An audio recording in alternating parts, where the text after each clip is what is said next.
There exist in our world supernatural entities of incredible power that reflect and feed on the fears of all living creatures, but most commonly humans. Many consider them gods. He stands alone on the platform, collar damp with cold sweat, eyes locked on the station clock's flickering face. Each passing second feels like a footstep stalking him in the dark. The train is late. Every moment of delay yawns like an abyss beneath his feet.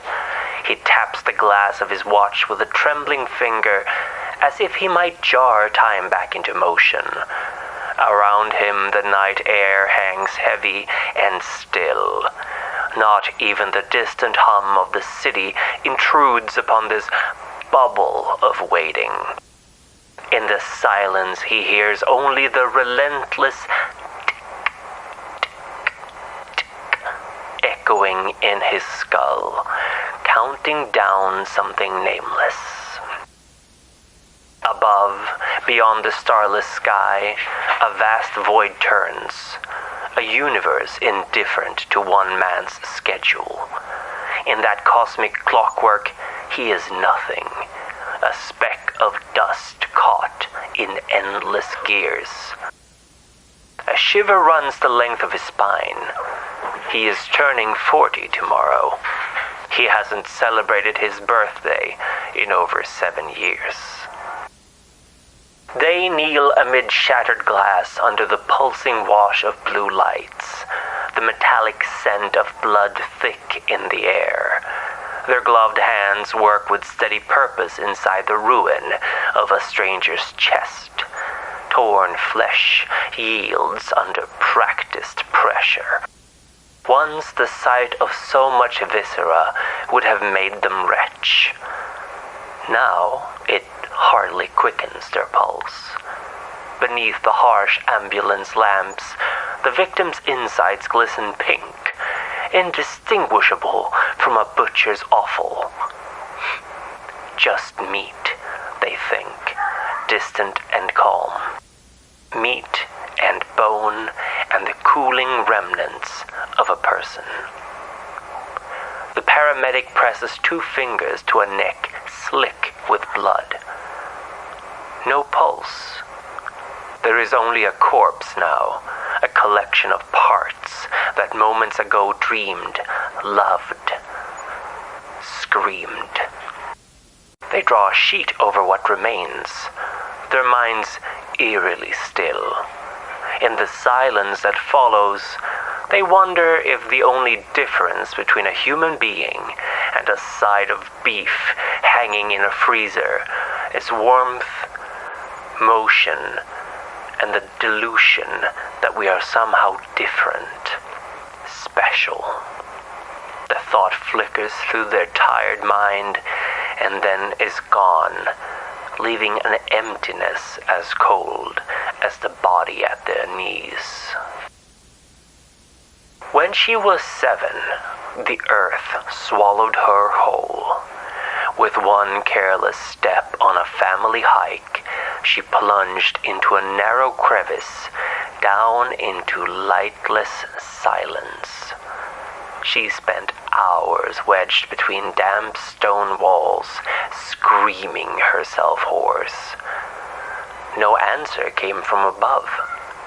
There, in the pitch black, she met a deep and wordless quiet.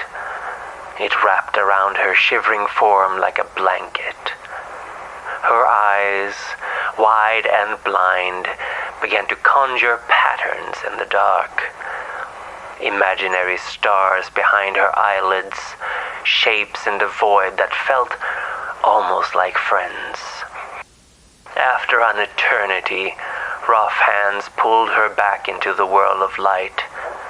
She emerged a trembling thing, blinking at the garish day, already mourning the gentle night that had held her. Now, decades later, she stands in her unlit living room long past midnight, letting darkness seep into her skin. Here, in the quiet black, She feels that old friend's embrace once more, and her breath falls in slow rhythm with the silence. In the dark, nothing is asked of her. She simply is. No eyes pry, no light exposes. She is invisible and limitless. A faint smile softens her face. She closes her eyes, and it feels like coming home. Before humanity spoke its first words, before we mastered fire or learned to craft tools, we knew fear. Fear is ancient, powerful.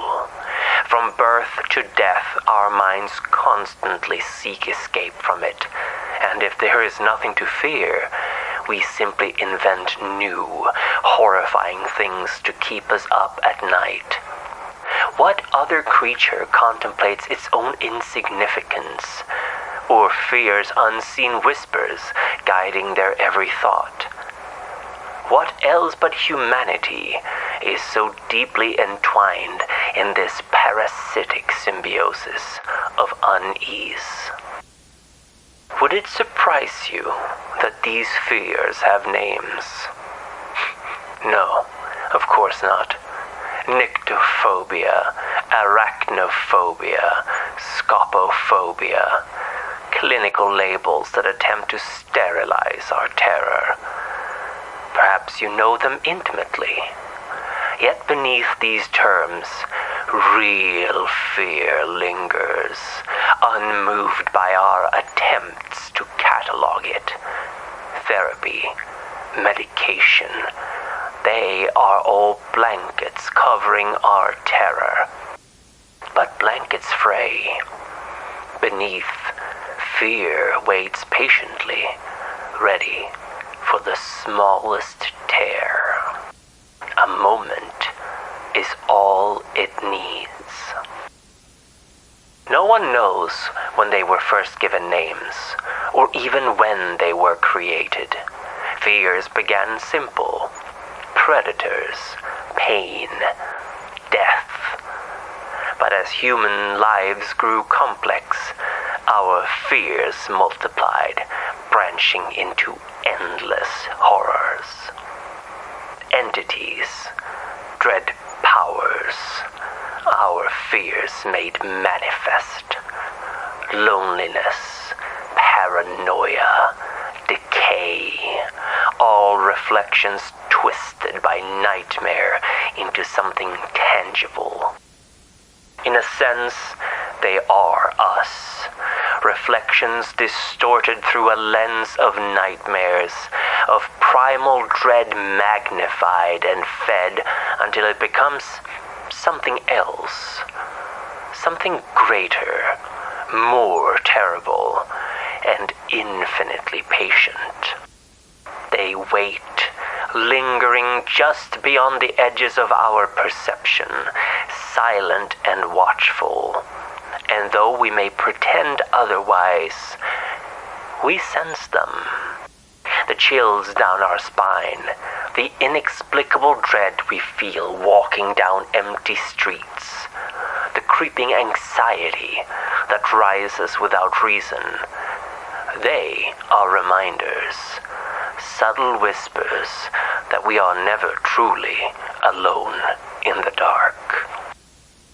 Consider the student who sits alone in their dorm room, the only light the sterile blue glow of their computer screen. Days and nights blend together as they dive deeper and deeper into obscure theories, fringe discussions, spiraling further into a labyrinth of conspiracies. At first, it's merely curiosity, a fascination born out of boredom and loneliness. But soon the world around them changes. Friends and family grow distant, their concern turning to confusion, then to silence. The student doesn't mind. They are discovering the truth, after all. Patterns emerge where there were none. Hidden messages appear in everything. The static of radios, the whispers behind closed doors, even the casual glances of strangers. Gradually, their reality becomes a tangled web of suspicion, each thread pulling tighter until they're completely ensnared. The comforting lies of sanity unravel, replaced by an understanding that the entire world is aligned against them. This is when the entity finds its home, in the mind that can no longer discern truth from fiction. Or the mother who watches her child playing on the swings, her heart tightening with a dread she cannot place. Every shadow in the park seems too dark, every stranger too threatening. She smiles outwardly, but inwardly she's screaming, terrified of the unseen, imagining 1,000 ways harm could come to her child. Each day she grows more vigilant, locking doors twice, triple checking the windows, never leaving her child unattended, even for a moment.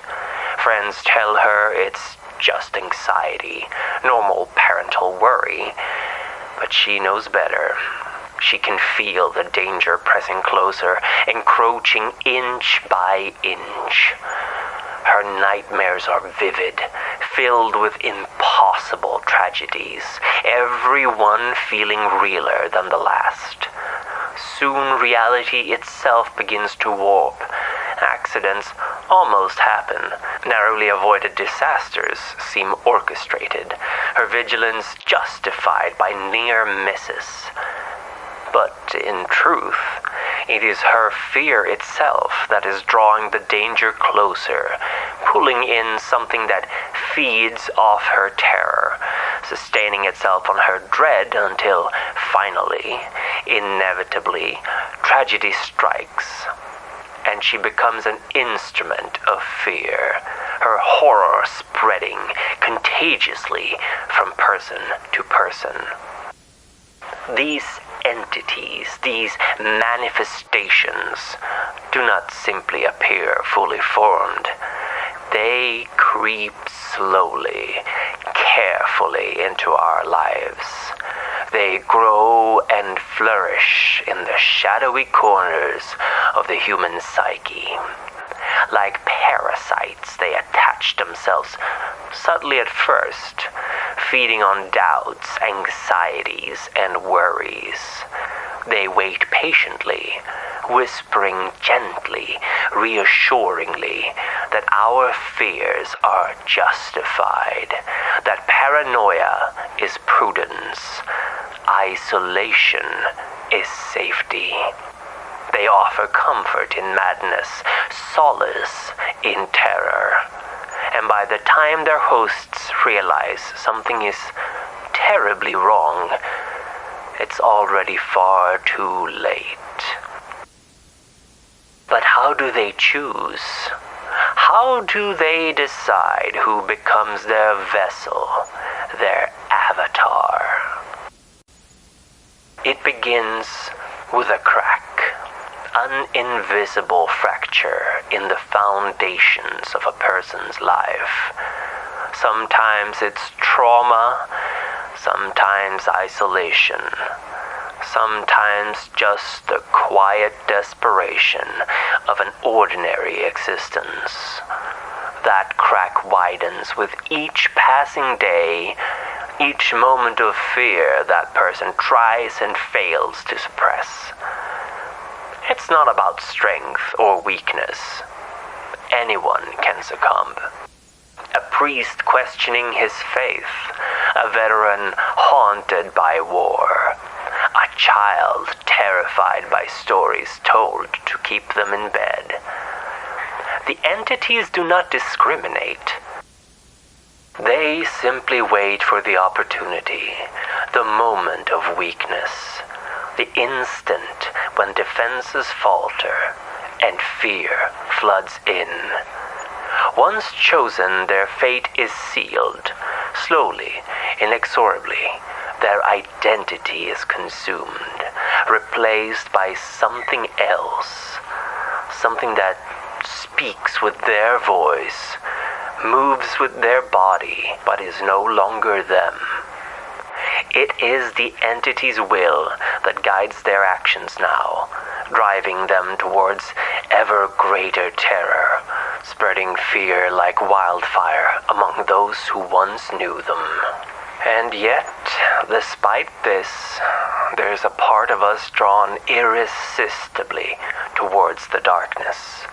The same instinct that compels us to watch horror unfold, unable to turn away, knowing that fear itself holds an addictive power. We tell ourselves it's curiosity or bravery, that we seek understanding or control. But the truth is simpler and far more terrifying. We are fascinated by the darkness because, deep down, we recognize it as our own. Each tale you hear, each record unearthed, is more than just a frightening story. It's a warning, a whisper from the void, that these entities, these dread powers, are real, are waiting, are hungry. Listen closely enough, and you might hear them speaking your name, calling softly from just beyond the edge of perception. So, if you would, take my hand and follow my lead as we explore the depths of despair together. We will study the world of the Magnus Archives, a world ruled by, defined by fear. And once we return, we will be forever marked by what we have seen. I would like to take this opportunity to thank my patrons for your patience and your support. Bambi Parsons, a leader with an unbreakable will. Alexander Canehurst, Casper99, Non-God, Quinn Sullivan, Yudan, Harry Wyckoff, Afrock, Ambi, Kristen Smith, Erratic Transparency, Fun-Sized Spaz, Idrin, Jezzy, John White, Lucas Insolini, Mr. Bear, Patrick Long, Procyon, The Black Friar, Thorfinn Skullsplitter, and Win-Win Robin. Thank you so much for your support.